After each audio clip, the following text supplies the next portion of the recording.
Akala nila madali mag-abroad. Para sa ito. Akala nila puro saya, puro dolyar, puro ginhawa. Pero hindi nila alam, bago mo makuha ang ngiti, ilang beses ka munang umiyak sa gabi. Hindi nila alam kung gaano kahirap bumangon mag-isa.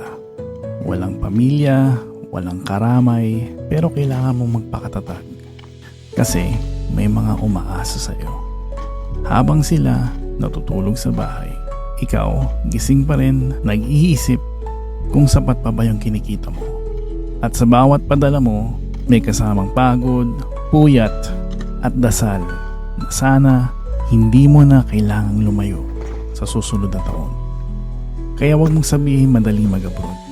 Kasi sa likod ng tagumpay, may taong tahimik na lumalaban at araw-araw nagdarasal ng isang bagay lang na sana makauwi na rin siya.